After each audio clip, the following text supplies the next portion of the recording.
like rappers, but I ain't even one.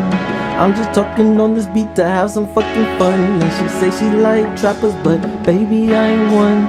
I'm just flipping packs, I need my racks up to the sun. And she say she like hoopers, but I ain't even one. I'm just crossing niggas up, it's like this 501. I haven't seen you since Creative 8. Yeah. That was when? How long ago was that? I think that was last week. Or maybe longer. Nah, that was October 25th. So, wow, that was wild. God. Yeah, it was a while ago. That was fun though. I'm wearing my shirt. Yeah.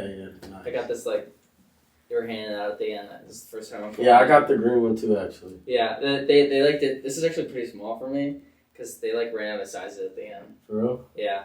That was cool, dude. So cause at the beginning, when everyone was still setting up and no one was arriving yet, I just walked around and saw what everyone else was doing. There's some cool stuff. There's some real cool ones. But alright, what's good, y'all? Welcome back to another episode of MDH TV. With me, I have Jake Murphy. He is the founder and CEO of Royalty Wallet, among other things. And today we got a great podcast for y'all. But tell us a little bit about, just who you are, your journey, and how you came to be at Lehigh. Right. Well, I'm Jake. I live in Connecticut. We usually tell people I'm from New York because we're right sort of on the border. Some people don't even know what Connecticut is, but they know what New York is. My brother goes to NYU. My dad works in the city, all that kind of stuff. I'm here at Lehigh now as a freshman. The reason I chose Lehigh was because, I don't know, I was looking at a lot of schools that were kind of the same thing. Yeah. Like Lehigh, then all the sort of ones around Pennsylvania, that area. When you're looking at 25 schools or whatever, they all sort of blend together. I sort of chose Lehigh just because I visited here twice before I applied, I think, because what we did is we used to hit all the schools in Pennsylvania, on a road trip. We did that twice. And Lehigh was sort of the best option I had, I felt. Okay. I got into the College of Arts and Sciences here, but I knew that I wanted to transfer to the business school. Yeah. Because I didn't think I could get into the business school if I just straight applied there. In fact, my mom was surprised when I actually got in the first place. She was like, "You what?" I'm like, "Yeah, all right. Thanks for believing in me." That was my reaction when I got in. I was shocked. I was like, "Wow, yeah." I can't believe it. And I heard that colleges, at least last year for letting kids in, they were much stricter than they were in the years before. I don't remember exactly why, but for some reason, because of COVID, the acceptance rates dropped a lot, which is weird. And I wonder why, because I thought they would actually go up, because I heard a lot of they waived the ACT and SAT part. So. I guess maybe because kids thought that they were going to go down up the acceptance rates, they just applied to more colleges and harder ones, so then they had more kids to deal with. That's probably why. Yeah. So I was pretty excited when I got in, and I've been loving it so far. It's pretty close to home, which is nice. I went back home just for a weekend, a regular weekend, 2 weeks ago. I watched Breaking Bad with my family. Oh, and, I just finished that. Really? Yeah. So I'm so close to the end. I've actually watched the whole thing twice, but never seen the end, because what happened the first time I watched the whole thing, then stopped watching before the last season, and then now it's been a year. I can't just continue watching the last season, so I watched the whole thing again. Then got to the third to last episode of the last season, and I was watching that with my dad, and then I had to come back here, and so now I can't finish it on my own. I gotta wait until I go back there. So I gotta wait again. But yeah, that show's awesome. Yeah, that show is amazing. I can't believe it took me so long to watch it. Yeah.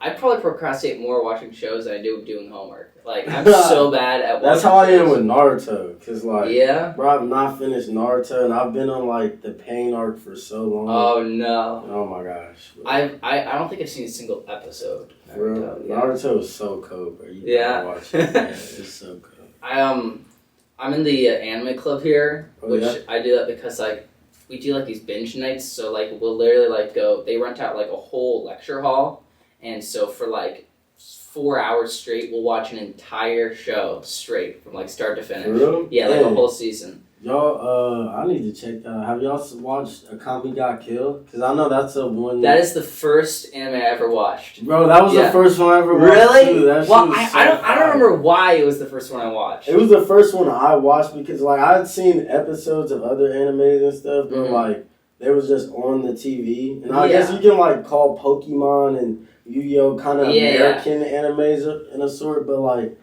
Akame Got Killed was one season, and somebody they was like, it's super good. It's only one season, so you can finish it. Yeah. And I was like, yeah, let me check it out, and it was fire. It was awesome. It's like, I think because my brother watched, might have been the first one that my brother watched, and then so he told me to watch it, and I watched it, and that was sort of like my introduction. After that, I watched One Punch Man. Have you seen that one? No, I haven't even. Oh, it's so funny. It's so funny. That's like a good one because like what I really enjoyed is shortly after I watched Akame, that was when Netflix did their whole thing where they added like a bunch of anime to Netflix. Yeah, I like remember that. it hasn't always been on there. Like there was a time where they didn't even have a category for it. Yeah, it was like a year and a half, 2 years ago. Yeah, and they just decided, okay, we're gonna get everything. They even got Neon Genesis on there, which is very surprising because there is not a single other streaming service that has Neon Genesis. For real? Yeah. Oh, well, probably just Crunchyroll, but that's not a streaming service. I don't even think Crunchyroll has it. I think because it's been sort of like a thing about it that like even though it's the most popular show, like one of the most popular shows in history, it's like really hard to find like the whole show for some reason. And Netflix had to go through a lot of hoops to get it. Damn. They had to like buy rights and shit. It was crazy. They couldn't even get all the songs. So like the ending song is just like some random music that they play because they couldn't get like all the rights to everything. Is that like exclusive? That's yeah, crazy. I don't know why it's like that. There's probably some cool story behind it though. Yeah, have you seen Cowboy Bebop? No, I like have that not. one a lot. There's like a whole list like those like classics that like everyone knows, but like not everyone has seen. So like there's that. I gotta watch Naruto. Have you seen I haven't watched Dragon Ball Z. No, I have a buddy of mine who goes to USC and he loves Dragon Ball Z. He does this thing where he'll take like clips, like fight scenes and stuff, and he uses his computer like software AI to like upscale them to 4K, and then also interpolate them so to 60 FPS, and then he uploads those to his YouTube channel. That's fire. Yeah. Well, yeah, let us know what it is because I know my friend that I do the YouTube and podcast with. He always reacts to anime fights. Oh yeah, all the time. Yeah, well, because one of his videos started blowing up. It's got like a couple thousand views. And yeah, that was the Lil Nas X. Oh yeah. They still have. Dude, because I've been watching the MDH TV YouTube channel. I was watching it last night, and I'm like, it's awesome. I love it. I was watching the Creative 8 one because I saw Royalty Wallet on the thumbnail. Well, I gotta watch it. Yeah, now. it was literally the first.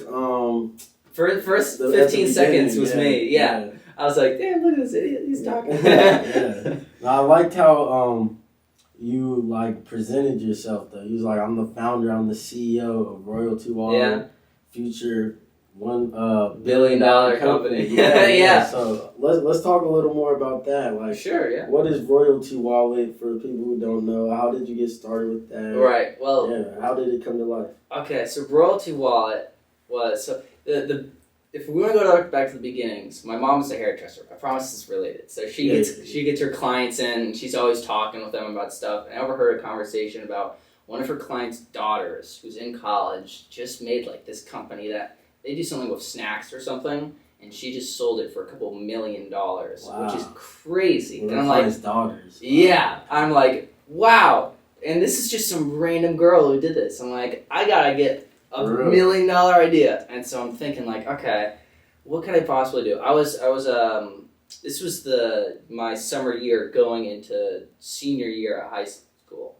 And so I was thinking like, okay, well, I'm pretty good at computers and stuff. Like I program a lot, I know computers, okay, and I like the internet. So where's money in the internet? Well, I know it's in like digital ads and shopping and stuff like that. So I did some research and I'm like, okay, well, affiliate links exist. And I just basically like did a bunch of research on stuff like where's money on the internet, where does it exist, and then how can I. Sorry, I've been playing with this like controller. I've been like fidgeting with it. I don't know. And I basically just looked into it, and ideas just sort of like evolve over time. You're like, okay, at the beginning I wanted to do something with digital ads, and sort of like a pay to surf service, and then like that was kind of weird. I talked to a bunch of ad companies, and then they suggested I do something with affiliate links. And so then I'm looking at that, I'm like, okay, well, why not just like a Chrome extension that automatically uses affiliate links to make you money? So eventually, like over the course of like a year and a half, it's evolved from something totally different to like what it is now, which is it's an extension on the Chrome store. You add it to your browser, and when you buy stuff on Amazon, it gives you 2% cash back by using affiliate marketing to generate revenue. Wow. And that sort of like one sentence definition is totally different than what it was at the beginning. And when did you start this again? So I started like thinking about it and working about it like probably my summer going into senior year at high school. Okay. So this is a fairly new. Yeah, and like it wasn't even the same thing back then. It's only been like what it is now probably since like, summer going into, freshman year of college. Like that's when I really started to work on it. Doing the programming, putting together all the networks and all that stuff. Okay. But it's been more of like a fun like learning experience than anything else. Yeah, like, did you know how to program before you started? Or? So I took AP Java in high school, which was pretty cool, but I was just not a good programmer. I've always been good at computers, but not programming. And even before coming to Lehigh, I wasn't that good. But simply just by like taking up a project, like, okay, I need to do this small thing. Okay, well then I have to learn, HTML, which is a different language. And so you're sort of forced to, because if you say, okay, I have to work on this project, so I need to learn HTML. Okay, I learned HTML over a few weeks. You work on a project, it's kind of garbage, but then you're like, okay, now I have to do something else with CSS, a different language. So you force yourself to learn some CSS, you do a couple projects with that, and they're garbage, but now you know CSS. And by giving yourself projects that you genuinely want to work on, that's like the only reason why I've gotten better at like programming and stuff like that. Like over the past week, I've been working on a website in HTML and CSS. I've also had to do JavaScript in it, which sounds like a lot of stuff. I didn't know any of these languages at all, like, a few months ago. But by like starting a project that incorporates it, you sort of force yourself to get better. So it sounds to me like you're mostly self-taught with these learning these new languages. So you're not taking classes for it? No, not yet. I wanted to take a computer science class at Lehigh, but it didn't fit in my schedule. So I'm like, okay, I guess I can't take CSE 7. But then I probably learned more computer science on my own than I would have if I just took the class. Yeah, that's crazy. And like, it kind of just reminds me of like a lot of people feel like, and in a way it used to be like this, that you had to go to college to learn certain information. Because in a way, before the age of the internet, there was a gatekeeping level of like... Absolutely. There wasn't access to some information. You had to go to a university to get it. But, I mean, you're still here at college, of course. And on top of that, you're learning literal new languages all on your own. That's like really amazing. Like, you're a freshman... And like you said, this idea of what was maybe 2 years old, it's a totally new idea now, and you're teaching yourself how to build the idea. I feel like that's like really admirable. That's really cool. Thank you. Yeah, I feel like everyone should do that to some extent. Like teach themselves something. Like you've probably learned a bunch about like media creation with all the MDH stuff you've been doing. Yeah. Like you probably know more than anyone who's taken, like an intro to media class at college. Like everyone. I don't think people realize this, but everyone teaches themselves something that they do a lot. Like, even if it's, like, video games or something. Like, you probably learn about, like, game design by just playing video games more than you would taking a single class. Like you said, there are certain stuff that you have to go to college to learn, but then there's also stuff that, like, you could really teach yourself simply by just doing it. Yeah, exactly. Yeah, that's really cool. But, I want to learn more about royalty wallet. I got the idea of it, but so it's already on the Chrome store. This is something people can get now. Oh yeah. Okay. So it's on the Chrome store. It is unlisted right now because the reason we put it on the Chrome store in the first place was so that our testers could download it really easily. Okay. And we just made it unlisted so like we would send them a direct link and then they could use it. But no like random people would be like using it and being like, it doesn't work. I'm like, yeah, it doesn't work. We're still working on it. Yeah. But we actually released an update 2 days ago that improved the UI, added some more back-end stuff with the database, and so now I'm thinking of listing it, so taking it off of unlisted status so that people can access it more. Because I think it's like sort of like already, like there's still holes and stuff, some stuff doesn't work, but I think it's sort of like safe to be used outside of a closed environment. Yeah, that's really exciting. I bet you're excited. Oh yeah.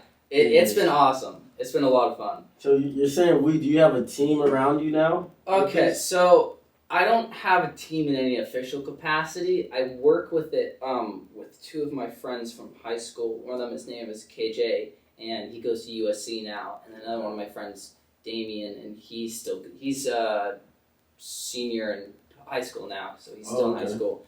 But I work with them because they're really technical. They help me out with some of that stuff. He's taking econ classes at USC, so like he's learning all this cool stuff. It's like, oh, maybe we should start, doing this functionality. Oh, that's interesting. I do most of like the organization, the programming, and that stuff. So like it's mostly like me, but then like hopefully like as it starts to grow, then I'll actually be able to work more with like a team in like a more official capacity because I'll have more use to have more people. That's really cool. So it's been like it's such a short amount of time and it's grown so much. I bet I don't know. It sounds like from the very beginning, the you would not have thought what it would. The you that started this would not have thought that this is what it would become, right? Yeah, no. So where do you see this project in a year from now? Where would you hope to see it? A year from now, I would love to see it with a lot of people who are actively using it. Like, it doesn't need to be, like a big, huge company, but if people were just using it, that would be awesome. Because, like, we have users, but obviously very small because we've kept it restricted. But, like, I think end goal is just have it be one of those extensions, like, you've got, like, Grammarly or Honey or whatever, like, one of the extensions that, like, people just know. Because people don't really talk about Chrome extensions that much, except for when they're talking about a specific one. Like, some people might not even know what a Chrome extension is, but, they know what Grammarly is, or they know what Honey is. I think just, if it could become something, like, semi-popular, then that would be awesome. Yeah, that's very cool. So, just so the people understand more what it is, so is this sort of an app you purchase? Is it subscription page? So it's totally free. It's a Chrome extension, so you can basically add it in like 2 clicks. You just go to the Chrome store, our page, and then you click add. And then what it does is when you're on Amazon, it'll ask you to sort of like activate the cashback. And so what that does is it routes you through our website and then back to Amazon through affiliate marketing. And then now every time you buy something on Amazon, we receive a commission from Amazon for that because we're a partner with them. And we just give that commission to you in the form of the cashback. So that's sort of like the more technical side of it. But from a user standpoint, I designed it to try and be as least invasive as possible. So there's like no pop-ups except for the essential ones that are necessary. It doesn't change anything on the page. It doesn't do anything. You should be able to just shop normally with it. Because that's sort of like the problem that I saw with like the current options. Like, yeah, there's Honey, there's Rakuten. I have them installed and they're just so annoying. They're always like having pop-ups come up. They're always trying to tell me stuff. I'm like, no, I just want to shop normally. I want to just browse normally. I want nothing to change. And so when like designing a product like that, you should always ask yourself like, what do you want? Like because you literally have full power of control of what you want it to have. Like if I was designing, a video game, like if I'll be like playing a video game and be like, man, if I was designing this, I would not have had that and I would have had this. It's sort of like the same thing. Like I don't want to have a bunch of pop-ups. I want it to have nothing except for what it needs to have. Yeah. And I kind of understood what you meant by like you're literally creating this, because that's kind of what I feel like with my videos. Like, yeah, I have the footage, but like as far as how it's put together, when I leave, it's all up to you. Yeah, it's all up to me. And at the end of it, you have this creation, this baby that you're putting out into the world, and it's like a really good feeling. So I'm glad that you're putting something, especially that's going to help people out in the world, because this is for people who spend a lot of time on their computer. I see people literally every day in my classes on their computer shopping. Yeah. Tell them to get rolled to us. Yeah, because you could save so much money and you're still doing the same thing you want to do. I was because I was buying a bunch of stuff because we're going to New York for the anime club because there's like a convention happening and I had to buy a bunch of stuff for that. Oh, I know. I've heard about Anime NYC. Yeah, it's gonna be awesome. And I bought like a lot of stuff. And then I forgot that I had Royalty Wallet installed because I just have it installed for like testing purposes and stuff. I forgot that it was actually like active, and I checked and I made like $10 or whatever, which is a lot of money for just literally nothing. Yeah, literally. Like sure, $10 it isn't like you're rich, but like it's a lot for literally nothing. Like that's and if it adds up. Yeah, the whole like that was one shopping trip, and like imagine if I had it on for like a whole year. You know, exactly. Like, it's just stuff like that. So I think it has potential. Like so I benefited from it. Like imagine what people like actually using it to benefit. Yeah, and like especially like Amazon is such a powerhouse in the market. So like just the amount of money you can save people in general is like immense, and it's really a good thing that you're doing and putting out in the world. Yeah, I'm excited. I hope people can actually like benefit from it. Yeah, but a little more about you. So you're working with the Bakers Institute. Right. That's where we met. You said you got admitted into the College of Arts and Sciences, but you're looking more at the business school. Have you declared a major? Oh, right. So I got into arts and sciences when I first applied to Lehigh, and actually just last week I had a bunch of meetings with a few different professors and teachers and whatnot, and our plan is actually I submitted a college change petition to transfer to the School of Business. Which I didn't think I was going to be able to do. I was actually very surprised they let me do that. It's pretty easy here, Yeah, because like normally like, even at Lehigh, even though I knew Lehigh was like apparently easier than a lot of other places, which is awesome, I thought I literally wouldn't meet the requirements. You have to have like a certain number of credits and you have a certain status and whatnot. So I won't actually be in the School of Business next semester, but I got a bunch of overrides so I can sign up for the classes that I need to take. Yeah. Because that's happening on the 15th, November 15th is when the sign-up starts. Yeah, that's when registration starts. Yeah, and so like obviously they're not going to let me take certain classes that I need to take because I'm still in the arts and sciences school. Yeah. But I got a bunch of overrides for a few computer sciences and some management courses that I have to take. Okay, cool. Do you know what you want to study yet in the business school? Yeah, I'm looking to be in the CSB program, so like computer science and business, because that's sort of like my whole like favorite thing. Like, I've been kind of bummed out. I haven't been able to take any computer science classes in a while. It's like last year I didn't take any, and then this semester I wasn't able to take any. But I've been able to program a lot, which is cool, and teach learn myself a lot. But I'm also excited because like now I'll be able to take some like actual business classes. Like anyone can take like econ or whatever. Yeah. No matter what school you're in, but now I'm gonna take because like I've been looking at the track list. So like for CSB they've got like each year and each semester is like these are the classes that CSB students normally take, and you just read through like the names of the classes and they're so cool. They've got like cryptocurrency classes. They've got like database classes. I'm like, whoa, this stuff is awesome. Yeah. See, I'm in the entrepreneurship program. Oh yeah. It's just a minor program, but like I was looking at some of the classes and I'm like, this is like stuff that literally you don't even have to wait till you graduate to start. Like the stuff I learned in my entrepreneurship, I literally after a brief commercial break. Yeah, commercial break. Sorry about that. Battery problems, but yeah. I was talking about I'm in the entrepreneurship class, and literally everything I learned is stuff I applied directly back to MDH. Stuff I directly used to help me with the Eureka and get that funding. So yeah, I really like the business school because it's so applied. Yeah, exactly. I'm thinking about I'm a double major right now. I'm a poli-sci and philosophy double major.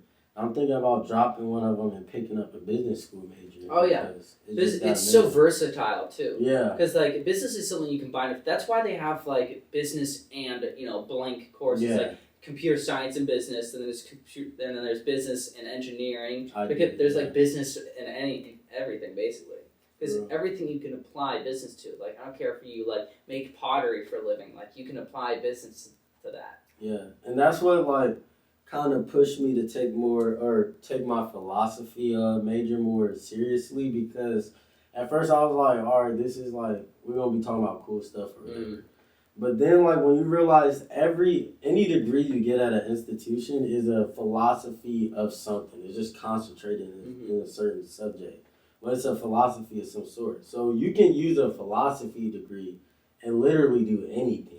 That's interesting. Yeah. I never thought of that. Yeah. And it's really cool because I didn't realize it until I was looking at what majors people generally use to get into law schools. Mm-hmm. And like the number one major is philosophy, not poli-sci, which surprised me. Oh. And then I started looking at like what jobs you could get and stuff. And you can get in the business world with philosophy. You can be a CEO. Mm-hmm. You can do all these other things with just a philosophy degree. So I was like, wow, it's crazy. I didn't know that. I thought I had to, I wanted to take the philosophy in the first place, but I thought I had to attach myself to poli-sci. In order to make it, like, useful? Yeah, exactly, almost? Yeah.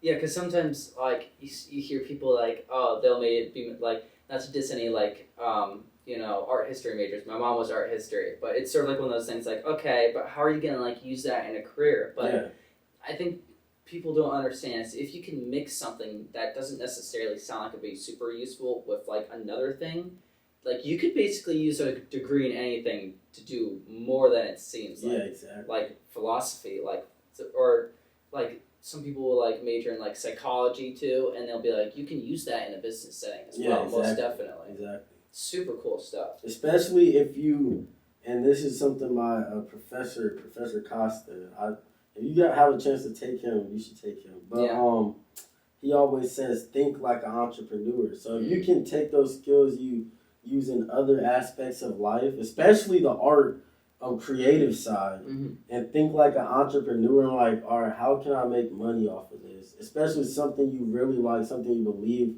a lot in. And you figure out how you can profit off of that. That's literally because then like you can turn anything into a living. Exactly. I mean, that's exactly what you're doing with MDH. Yes. Like, that's exactly, like, when you first brought it to the Eureka thing, I was like, this guy, he's, like, advertising his YouTube channel for Eureka, because, like, all the people before you, they were, like, selling, like, oh, I've got this idea, this product, and then you're like, yeah, I have a YouTube channel. Like, this guy's the coolest dude ever.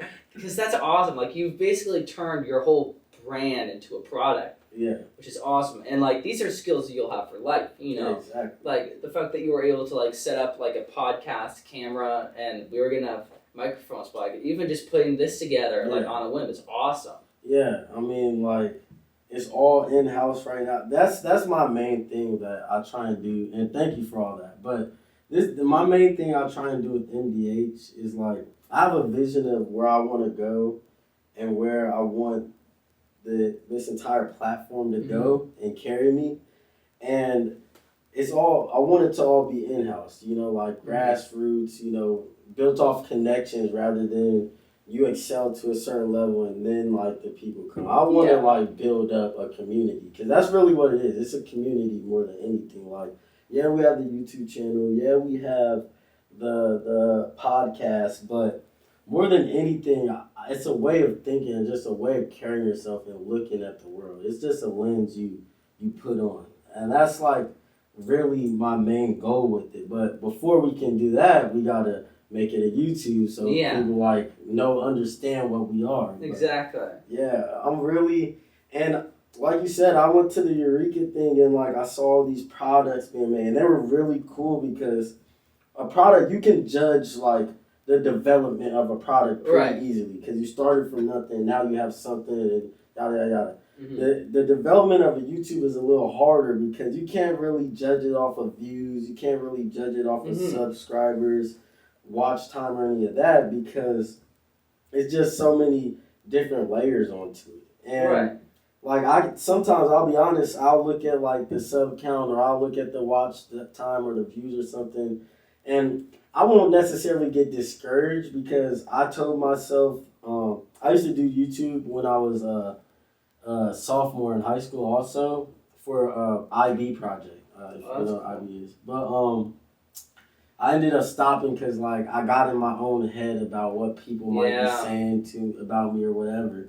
So when I started this up again, I told myself I wasn't gonna do that again. So like that stuff doesn't necessarily, dismotivate me or anything, but it's just like, dang, I'm putting in all these hours, editing all these videos. It does feel like that. It's like nobody's really catching on, but that's the thing like that I really like about MDH rather than these other products is because before these products hit the market, you're seeing a product when it's ready to hit the market. But as far as this, in development. Yeah, you are seeing us develop. And like especially with our podcast, we don't edit the podcast or anything because you are going to get a real conversation. Like, you're not going to get a chopped up version of people trying to be their best selves and not making any mistakes or anything. You're going to get an organic conversation from me.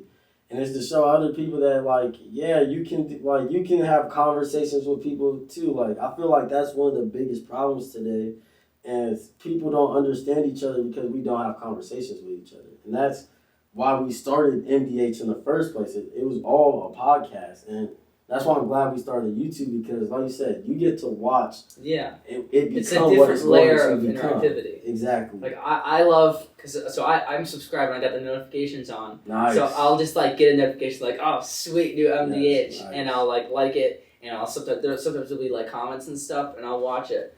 It's cool because it's sort of like, hey, you guys you start with a podcast only. Yeah. It was we started with the podcast around the beginning of quarantine. That's when we began, actually. So and then we only actually did one though, right before like the George Floyd riots really popped off. We did one. Mm-hmm.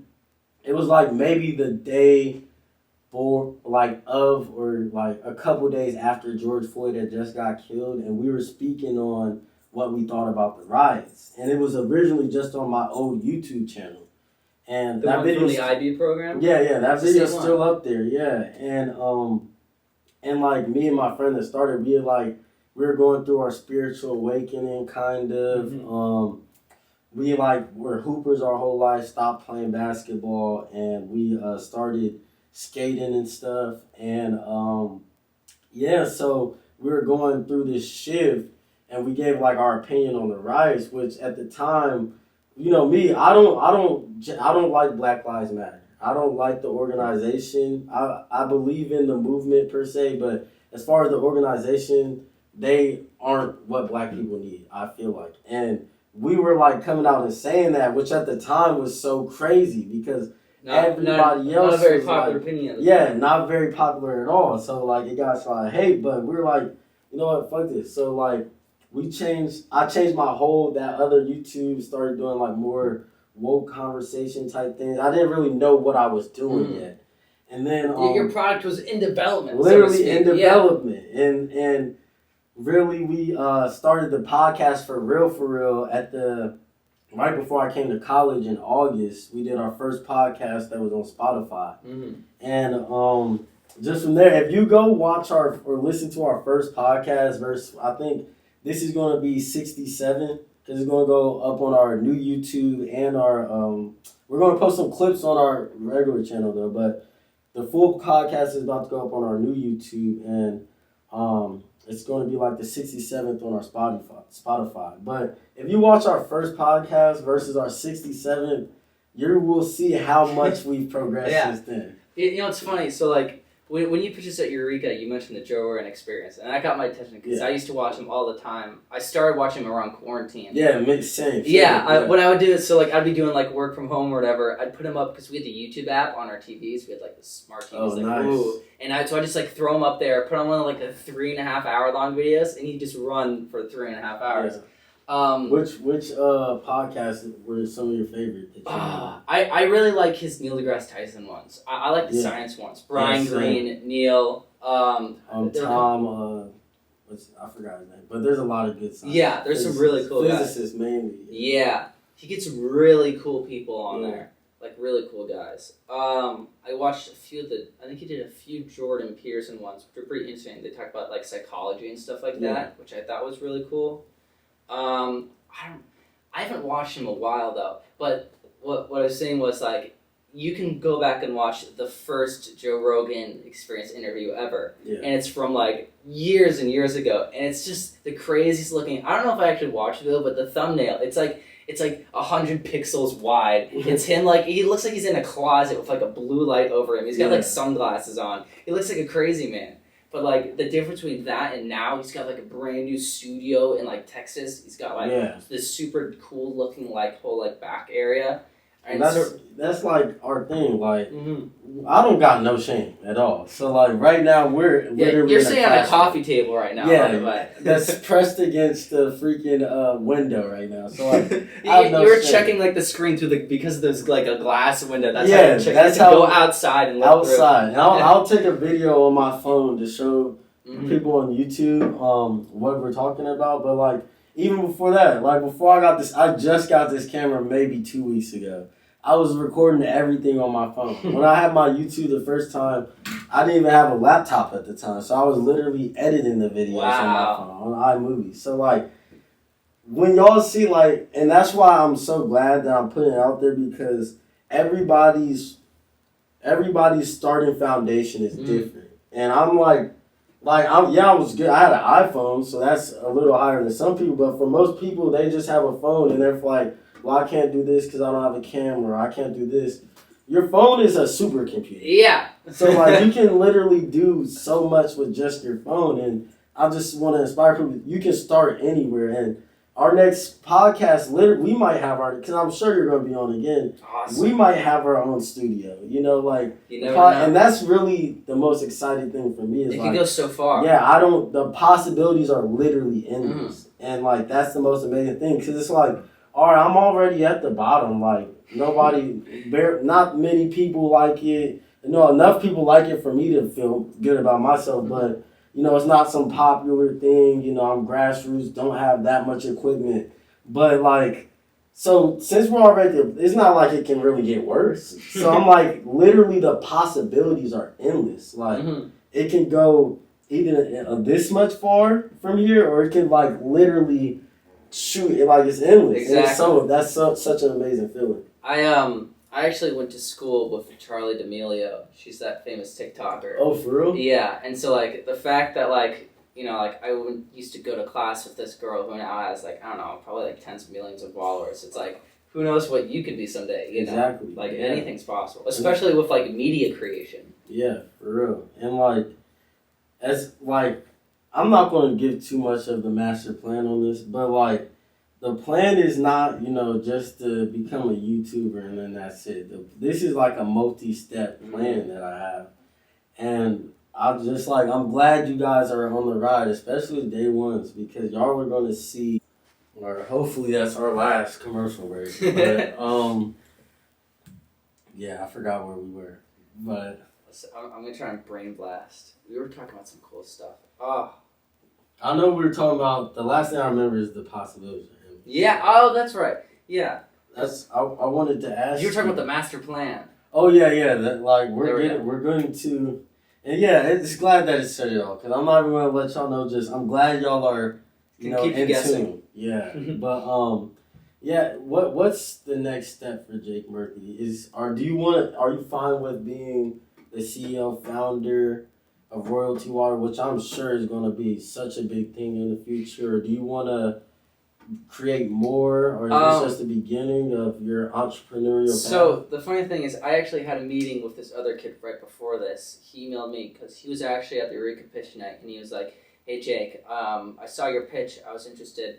I'm starting my own project that's kind of similar to Royalty Wallet, and I wondered if you want to talk about it a little bit." So I met him at the library, and we talked, and it was like this really cool sounding thing. I don't want to go into it too far or too yet, because we're still like planning it out, but like that's something that that's like another project I might work on with this kid. And also how old are you? I'm 18. 18, so very young. Started this I got time. 8, I got time to go. And then also at the Eureka pitch night, which is where I met you, for anyone who doesn't know. Yeah. If you want to explain to him what the Eureka Pitch Night is. Oh, right. So the Eureka Pitch Night is this thing that was hosted by the Baker Institute. And essentially what it was is any students who have like a venture product or idea, they could go and they could pitch it like literally like a Google Slides presentation.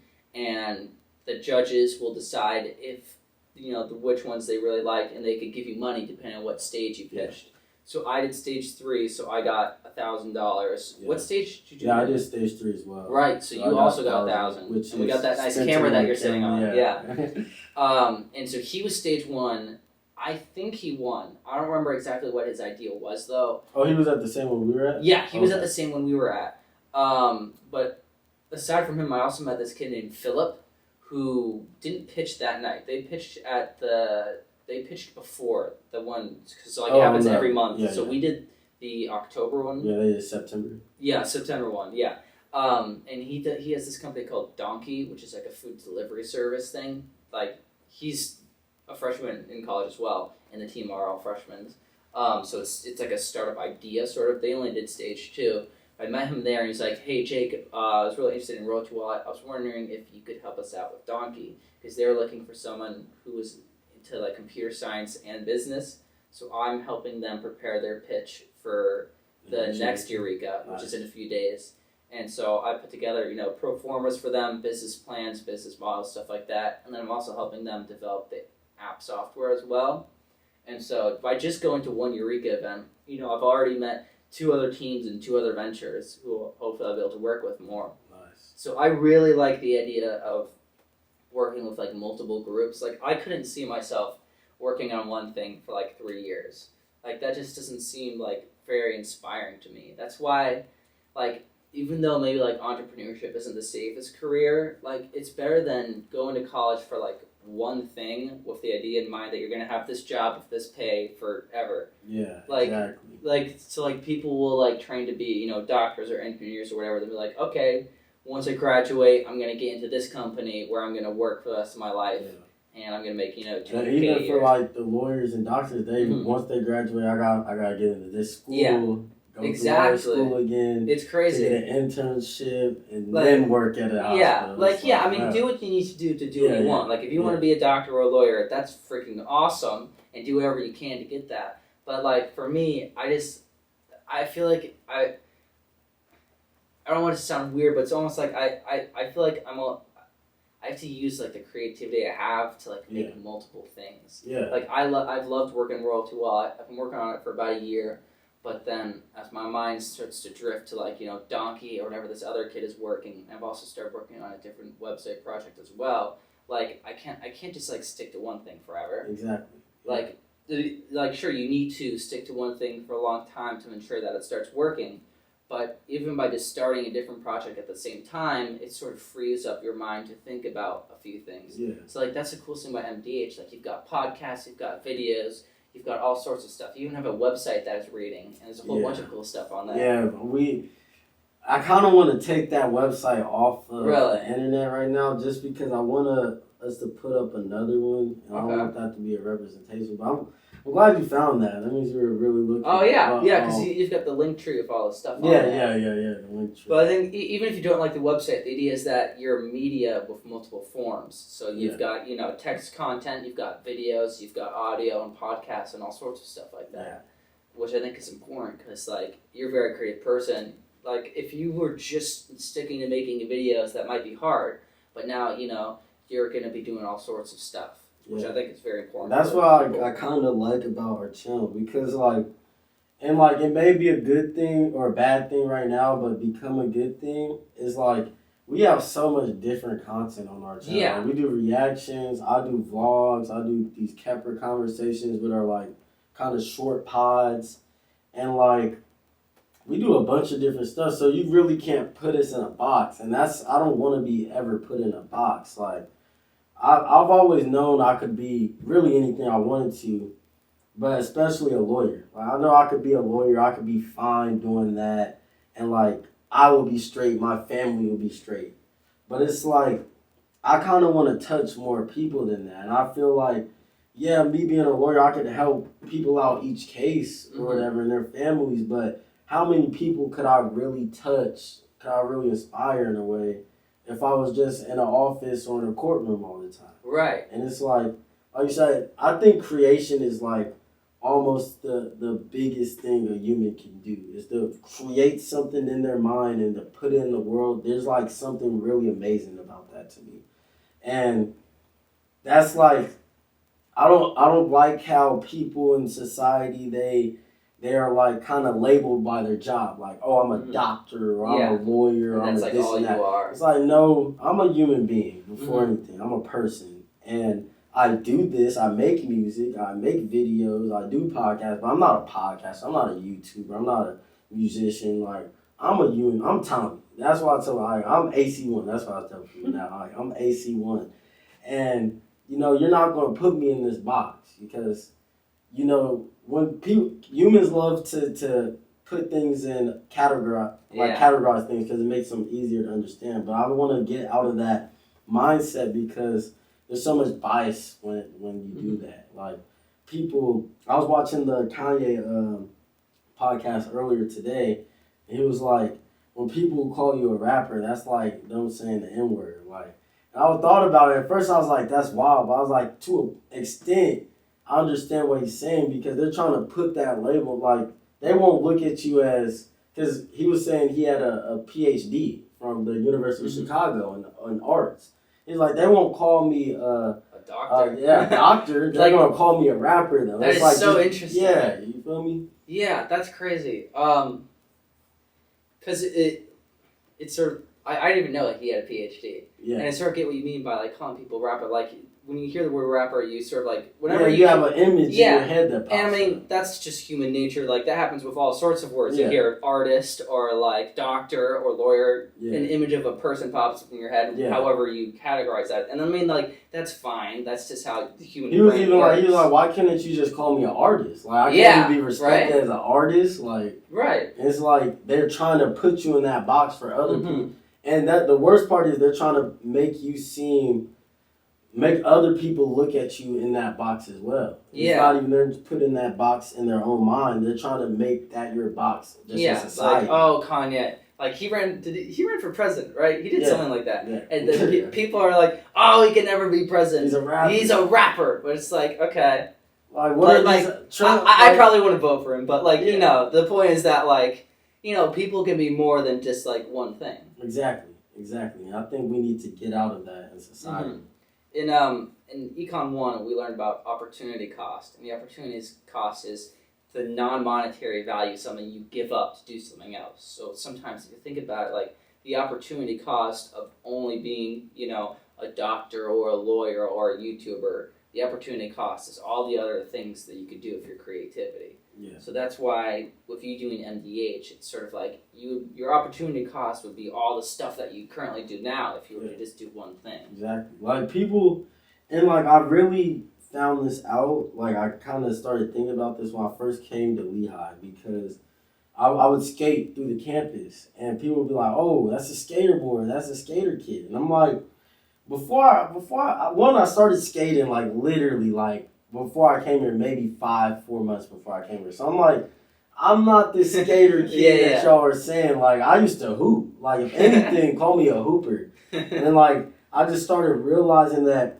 people not only will put you in this box, but they'll like subliminally look at you as this like sort of thing. Like, people are looking at me as a skater. It's like, no, bro. If anything, I was an athlete. Like, judge me how you look at athletes rather than skaters because I don't skate enough, I feel like, to be considered a skater. And it's the same thing for a lot of things. And I really realized that coming here because there's so many different levels. It's like, especially with the frat culture and the Greek life here, it's like, you see one person and they're like just a regular dude, and then it's like you hear, oh, they're in this fraternity or this fraternity. It's like, oh, this is a cool dude now. Yeah, it's like it's crazy how the levels shift. Yeah, it gives you such a huge amount of information to just assume once you learn one fact. Literally, like it's so crazy because people will be like, oh, you go to these parties, and I'm like, oh, okay, and then you tell them, oh, you know these guys, are like, okay, like wow. And it's like, this is it literally means nothing. It's a bunch of Greek letters. You know? And it's just like, and that's just an example for, you know, Greek letters. Don't come for me, Greek. But like, it's like that for everything in society. I think that's like a really big issue. Yeah, because at the same time, it's like, you can't really hold that against people because it's human nature, like, to immediately assume stuff that's like, back in like the hunter-gatherer days, like, you know, you would have to assume, okay, is this animal a threat? Like, exactly. They've got claws, they look like a tiger, I think he's going to try and eat me. But I think as long as people are actively trying to, like, combat that, like, say, okay, I'll make these assumptions, but maybe I shouldn't, then I think that's sort of a good thing. I think it's good that we as a society are sort of like, I know it's sort of like that, we live in a society. But like, but it's like, I think we're sort of slowly realizing that there's a lot more stuff that we need to be actively preventing. Stuff like generalizations and sort of just making assumptions about people. And to a certain extent, I think it's doing a lot of good.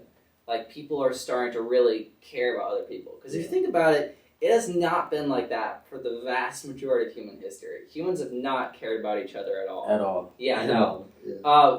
We've kind of sucked. But I think it's cool to see like all these things, all these like sort of topics that people have never really thought about before. It's like, okay, well, what about this and what about this? And at first it might be like, oh, that's stupid, I don't really care about that. But then you're like, well, damn, I never thought of it that way. Yeah, exactly. And I think that's like the biggest bridge that I want to, or gap that I want to build a bridge to, is like the understanding aspect. Like, you don't have to agree with this person, but at least understand why the way they think they do, or why they think the way that they do. Because like, there's always a reason. Somebody, unless they're like literally psychologically insane, they have a reason for the way they think that they do. Like, even, and this is especially like for political stuff, I know a lot of people on the left, they have no idea why the people on the right think the way they do. It's vice versa. And it's like, if you just took the time to sit down with these people and have a civil human conversation. Yeah. You might not agree when you leave that room, but you will at least understand why this person has the views that they do. And I think that's like the biggest thing, that's the reason we started these podcasts. Because it's like, I want to bring more people on that I disagree with than I agree with, because I don't ever want to be caught in my own echo chamber. That's true. So like, a lot of people surround themselves with people who agree with them. And that's why people get so mad at Joe Rogan for having like these figures on. It's like, you should want to talk to these people. Yeah, because he's inviting people. So he had, what's his face on? Who's that guy that people really don't like? Ben Shapiro. Yeah, Ben Shapiro. So he had Ben Shapiro on, and people were like, well, of course he had Ben Shapiro on. He did not really like Ben Shapiro that much. And if you watch the podcast, he calls him out for a lot of the stuff he says, and he calls him out, like, hard. And so people immediately think, oh, it's these guys on the right, you know, they're conserving everyone into one sort of corner. It's like, well, everyone does that to some degree. It's sort of natural to surround yourself with people that agree with you. Yeah. But then he's actually going out of his way to invite people on who he disagrees. All right, so final commercial break. That was it. But yeah, you're very into the computer world, just to say the least. I don't know much about, you know, technology except for when I make videos and upload them.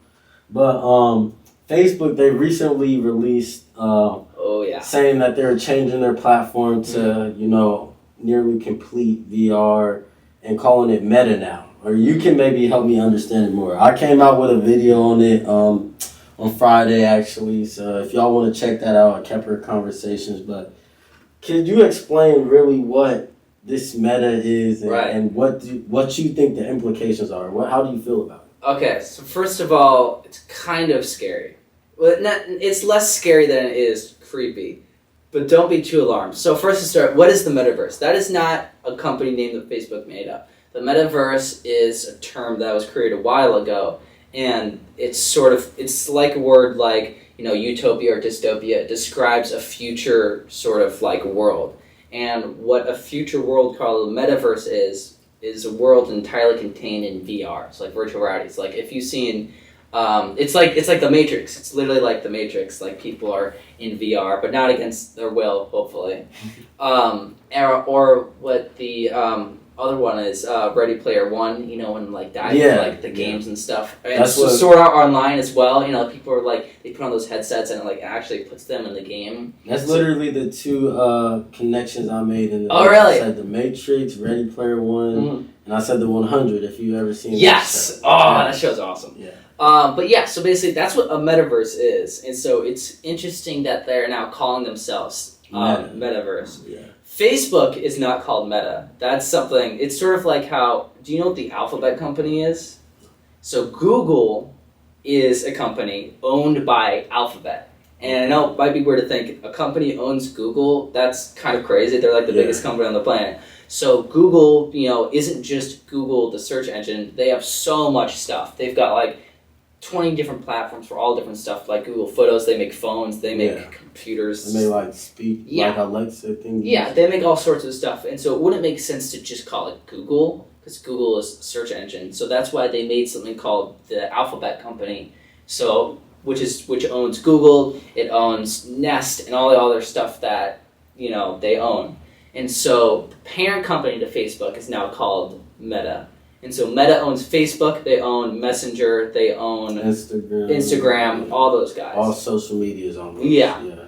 And so Metaverse is now the whole company title. And what you said was that it's to sort of reflect their idea of moving everything to VR, which is exactly why it's called Metaverse, because that's sort of like the name of the future they're trying to create, which is kind of weird. Yeah. If there was anyone to not trust to do that, it would be Mark Zuckerberg. Pretty creepy guy. They've done some really bad stuff in the past, but what's really weird is I just got a YouTube recommendation earlier today, which is from 2004, and it is a video of Mark Zuckerberg giving a guest presentation at like a Harvard lecture hall about computer science. So it's, like 2 hours long of just him just talking about like computer science, like not even about necessarily Facebook or anything like that. So this was 2 years after Facebook launched. Okay. So, and he's just like a totally normal guy. Like he's talking about PHP and C# and all these languages and like technical stuff. I'm like, wow, this is interesting. Like if he came and gave a presentation at Lehigh and I didn't know who he was, I'd be like, wow, this guy's pretty smart. So I think it's weird to see how someone could turn from that. And have you seen the movie The Social Network? Yeah. Yeah. So like in that movie, he's like portrayed as a bad guy, but like an interesting character. You're almost kind of rooting for him, or you feel bad for him to some degree, because you sort of see his story. But then it goes from that image to like what he is now, where a lot of people hate him. They don't trust. Robot. Yeah. Oh yeah. He's a really weird dude. There's this Instagram clip of him and like. They say that he talks like a Japanese game developer being dubbed over during Nintendo Live Direct. He'd be like, that must be Angela. I have our VR department. I'm like, why is this dude so weird? Like, what the heck? For real. So I think one of the reasons why they're also changing the name is because Facebook has such a bad brand image now. It's like an absolute nightmare. It's like worse than Amazon. It's like a lot of people don't like Amazon right now because of all the shady stuff that they've been up to. And so Facebook's solution was just like, okay, we'll change our name. Obviously, that seems like sort of a stupid answer. Like, well, of course that's not going to help. Everyone knows that you're still Facebook. It does psychologically change stuff. Because now major publications aren't going to be referring to it as Facebook. They're going to be calling it Meta. Yeah, and people aren't going to like really make a distinction. It's basically like cutting all the... So, like, if you were to say Facebook, your brain, like we were talking about before, where your brain immediately conjures up, like, a few feelings and images of that. Yeah. It's no different than when someone mentions Facebook. Your brain immediately thinks, okay, social media, sketchy and whatnot. But if someone says Meta, it's it's sort of like a fresh slate. Yeah. Like, even though you know it is Facebook. You're not thinking of it as Facebook. It's not programmed in your brain yet, really. So what that signifies to me at least is that they have a very long secret roadmap that they're working towards, and this is like the first step. Like we're changing our name, and then in 10 years we'll do this, and in 20 years we'll do that. That's literally what he said in the video. Really? I didn't watch the entire like 2-hour live stream, but I watched like an 11-minute summary of like what it was basically talking about, and there was a clip. It was like, in these next couple of years, we are going to be spending billions of dollars to bring this Meta, yada, yada. I was like, crazy. Wow, like, he's literally telling y'all what's about to happen, and, like, people are, like, rooting for it. It's, like, a cool thing to them. And it's, like, yeah, like, if you set aside, like, people's own agendas they put behind these companies, I guess VR is cool. Like, yeah, you can fly and stuff. Yeah. But, like, when you, like, really think about, one, how much time people spend on their phones is on social media, and two, he's trying to create a reality in your head of what people, instead of going on their phone on social, they're just going to click into some reality. There was a point where he was like, even going to work is going to be, like, the same. You can have those still chance interactions and stuff. That's crazy. I was like, whoa, that's really wild that he's saying this. Like, so casually. Yeah, that's like, you won't have to go to work anymore. You're he's like, the commutes will end. I was like, why are people like, like, it's like cool, but it's scary, like you said. It's sort of like if you were to time travel back, 100 years and tell someone, okay, well, you're going to have this computer in your pocket. Like, a computer? You mean like the guy that sits at a desk and does math all day? It's like, no, it's like a thing with a screen. You look at it for like 8 hours a day. I'm like, why would I look at a screen for 8 hours a day? It seems crazy now, but who knows what's going to be normal? Exactly. The roadmap is 30 years, 50 years. They're not It's gonna looking be at it as year by year. And then when you think about all these other things like Elon Musk's Neuralink or Elon Musk Neuralink company. Yeah. And like I said this in the video, I was like, if you go back 20 years ago, it was like, yeah, we're not, everybody's going to have to go to school on their computer for a year. If you told people that, they would be, if you told people that 5 years ago, they would be like, what are you talking about? Yeah. And it's like, stuff can change that fast. So like, don't get caught up in like, oh, it's never going to be like that because it's never been like that. Because your whole life just did a 180 in the matter of a year. Yeah. People highly underestimate how much they are willing to change if forced to. They highly underestimate that. And I think COVID was the perfect example of that. Yeah. If you told people that they'd be fighting for toilet rolls or whatever, and that they'd be doing, Zoom class all day. It just doesn't sound believable. Yeah. But then, like, now it's like, it feels weird to walk into a building, without a mask. At the beginning, it felt weird to go back to school. It was crazy. It was crazy. Like, see all these... I remember when, we were first starting the YouTube, because we just started the YouTube in August, I would just record, big crowds of people. I'll be like, this is probably so cool to a lot of people. Because it's it's been a whole year and, human interaction was cut off almost completely. Yeah.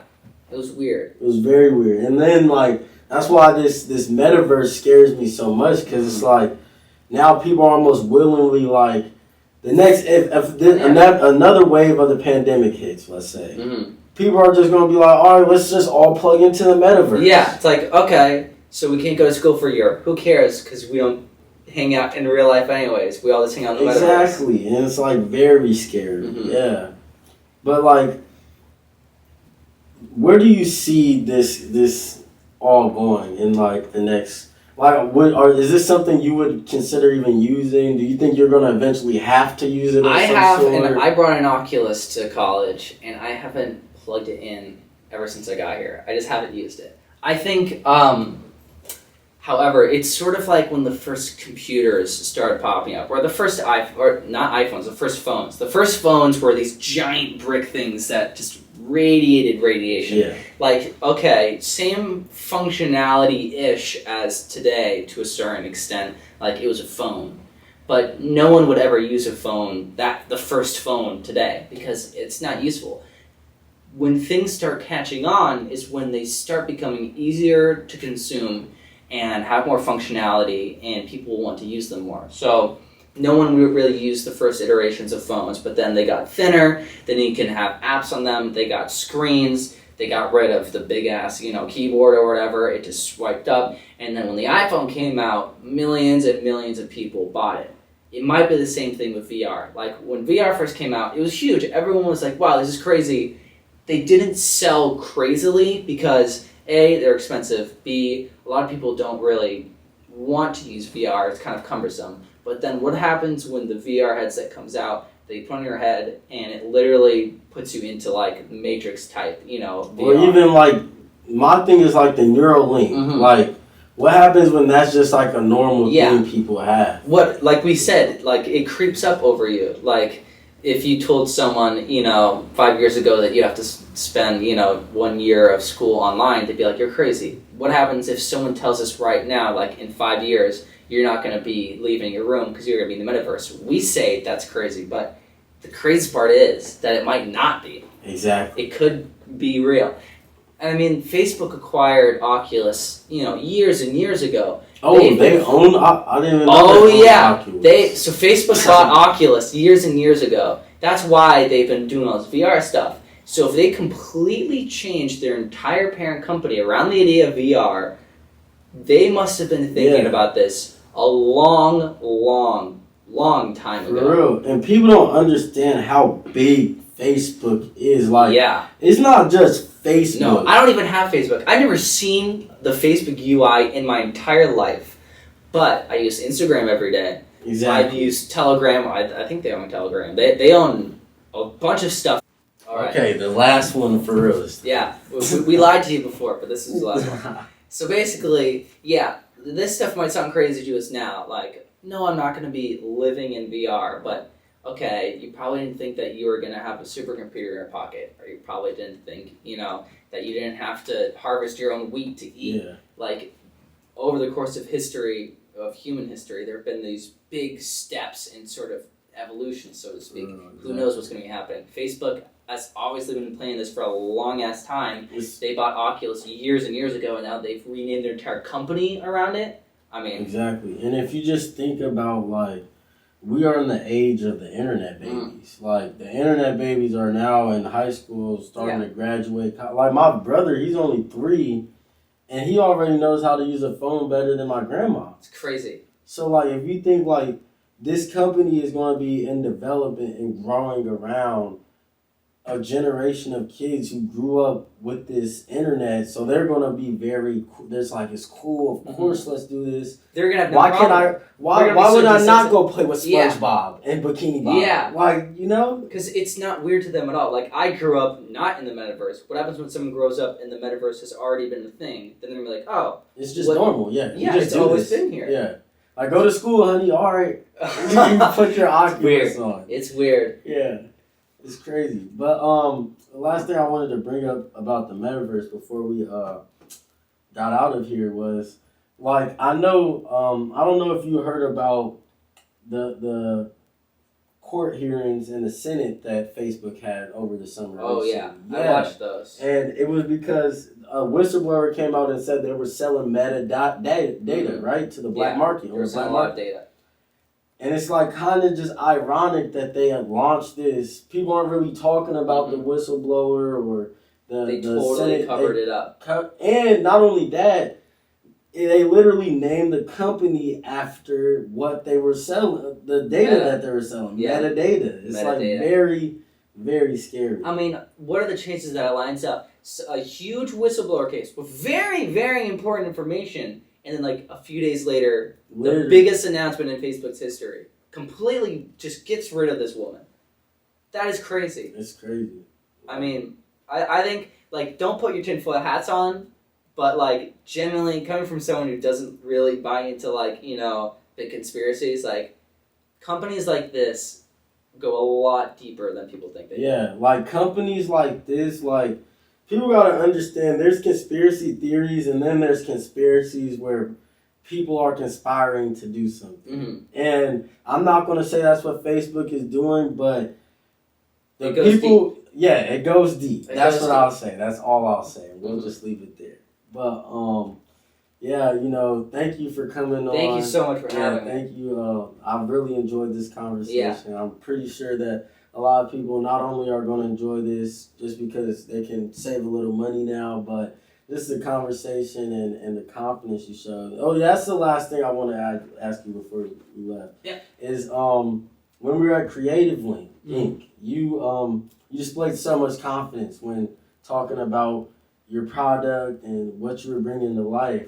And I just wanted to ask, is that something you always had? Is that something that you kind of got with building this? Like, how did you get this confidence where you can say, I'm the CEO, I'm the founder of this $1 billion? So I was a bit of a sped when I was younger. I was a crazy kid.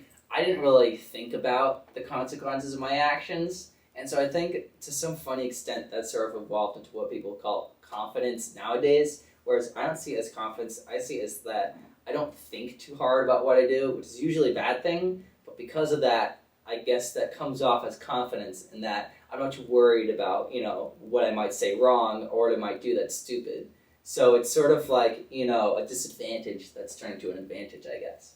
So just don't think about what you're doing, kind of. Think about what you're doing a little bit. Yeah. But don't worry about it. Like, if you do something stupid, then at least it was funny, hopefully. Yeah, okay. All right. Well, thank you, Jake Murphy with Royalty Wallet. Mm-hmm. Make sure you guys, it's hitting the App Store, hitting the Chrome Store. That's listed very soon. Yeah. I'm going to have all the information in the description if you want to learn more about that. Make sure you contact Jake Murphy. But yeah, thank you for coming on. Thank you for having me. Yeah, that's been awesome. All right, that's another episode of MDH TV. We'll see you on the next one. Motherfucking lacking, no, I'm fucking blasting heat. Got my Nina on my side and she gon' fucking blast with me. I hit that nigga in the It is what it is.